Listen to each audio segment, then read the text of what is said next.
اعوذ باللہ من الشیطان الرجیم بسم اللہ الرحمن الرحیم بدیع السماوات والارض وإذا قضى امرا فإنما يقول له كن فيكون۔ ترجمہ کنز ایمان۔ نیا پیدا کرنے والا آسمانوں اور زمین کا، اور جب کسی بات کا حکم فرمائے تو اسے یہی فرماتا ہے کہ ہو جا، اور وہ فوراً ہو جاتی ہے۔ ترجمہ کنز عرفان۔ وہ بغیر کسی سابقہ مثال کے آسمانوں اور زمین کو نیا پیدا کرنے والا ہے، اور جب وہ کسی کام کو وجود میں لانے کا فیصلہ فرماتا ہے تو اس سے صرف یہ فرماتا ہے کہ ہو جا، تو وہ فوراً ہو جاتا ہے۔ بدیع، بغیر مثال کے بنانے والا۔ بدیع کا معنی ہے کسی چیز کو بغیر کسی سابقہ مثال کے نئے طور پر بنانے والا۔ اللہ تعالیٰ کے آسمانوں اور زمین کو پیدا کرنے سے پہلے نہ کوئی آسمان تھا نہ زمین، تو اللہ تعالیٰ نئے طور پر اسے عدم سے وجود میں لایا۔ اللہ تعالیٰ تمام مخلوق کے اعتبار سے بدیع ہے، کیونکہ اللہ تعالیٰ نے ہر چیز کو خود ہی وجود بخشا اور پہلے کسی شے کی مثال موجود نہ تھی۔ وَإِذَا قَضَى، اور جب فیصلہ فرماتا ہے۔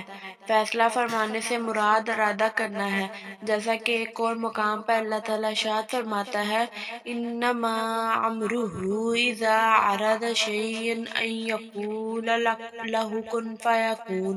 ترجمہ کنز العرفان۔ اس کا کام تو یہی ہے کہ جب کسی چیز کا ارادہ فرماتا ہے تو اس سے فرماتا ہے ہو جا، تو وہ فوراً ہو جاتی ہے۔ اور اس آیت سے اصل مراد یہ ہے کہ ایسا ہو ممکن نہیں کہ اللہ تعالیٰ کسی چیز کا ارادہ کرے اور وہ نہ ہو، بلکہ اللہ تعالیٰ کا ارادہ قطعی طور پر نافذ ہوتا ہے، اور کسی شے کو وجود میں لانے کے لیے اللہ تعالیٰ کو انسانوں کی طرح محنت و مشقت کی کوئی ضرورت نہیں، بلکہ اللہ تعالیٰ کا اس چیز کے وجود کا ارادہ فرما لینا ہی کافی ہے۔ یاد رہے کہ اللہ تعالیٰ کسی بھی کام میں کسی کا محتاج نہیں، اور اللہ تعالیٰ کا مختلف کاموں کے لیے فرشتوں کو مقرر کرنا حکمت ہے، حاجت نہیں۔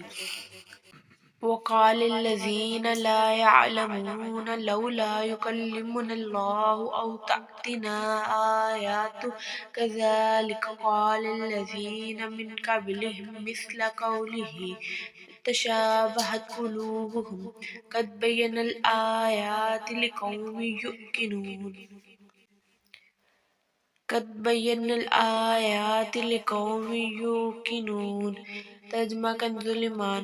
اور جاہل بولے اللہ ہم سے کیوں نہیں کلام کرتا، یا ہمیں کوئی نشانی ملے۔ ان سے اگلوں نے بھی ایسی کہی ہے، ان کی سی بات ان کے دل میں ایک سے ہے، بے شک ہم نے نشانیاں کھول دی یقین والوں کے لیے۔ ترجمہ کنز العرفان۔ اور جاہلوں نے کہا کہ اللہ ہم سے کیوں نہیں کلام کرتا، یا ہمارے پاس کوئی نشانی کیوں نہیں آ جاتی۔ اس سے پہلے لوگوں نے بھی ایسی ہی بات کہی تھی، تو ان کے دل آپس میں ایک جیسے ہو گئے۔ بے شک ہم نے یقین کرنے والوں کے لیے نشانیاں کھول کر بیان کر دی ہیں۔ الذین لا یعلمون، جو نہیں جانتے۔ اس آیت کی ایک تفسیر یہ ہے کہ یہودیوں نے حضور صلی اللہ علیہ وسلم سے کہا کہ اگر آپ اپنے قول کے مطابق اللہ تعالیٰ کے رسول ہیں تو اللہ تعالیٰ سے فرمائیے کہ وہ ہم سے کلام کرے تاکہ ہم خود اس کا فرمان سن لیں۔ اس پر اللہ تعالیٰ نے ارشاد فرمایا کہ ان سے پہلے یہودیوں نے بھی حضرت موسیٰ علیہ السلام سے ایسی ہی بات کہی تھی۔ دوسری تفسیر یہ ہے کہ مشرکین مکہ نے حضور اقدس صلی اللہ علیہ وسلم سے کہا کہ اللہ تعالیٰ جس طرح فرشتوں اور انبیاء اکرام سے کلام فرماتا ہے، اسی طرح خود ان سے آپ صلی اللہ علیہ وسلم کی نبوت کے متعلق کیوں کلام نہیں فرماتا، تاکہ ہمیں یقین ہو جائے کہ آپ نبی ہیں اور ہم آپ پر ایمان لے آئیں، یا ہمارے پاس کوئی ایسی نشانی کیوں نہیں آ جاتی جس سے ہمیں آپ کی صداقت معلوم ہو جائے۔ اللہ تعالیٰ فرماتا ہے کہ ان مشرکوں سے پہلے کفار نے بھی اپنے رسولوں سے ایسی ہی بات کہی تھی۔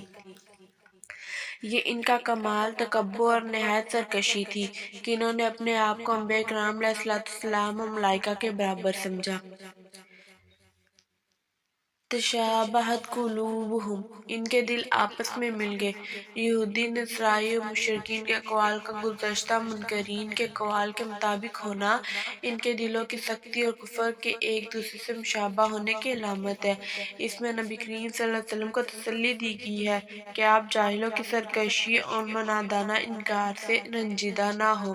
پچھلے کفار بھی اپنے انبیاء علیہ السلام کے ساتھ ایسا ہی کرتے تھے، جیسا یہودیوں نے حضرت موسیٰ علیہ السلام سے کہا تھا کہ ہم آپ کی بات نہ مانیں گے جب تک کہ اللہ کو علانیہ نہ دیکھ لیں۔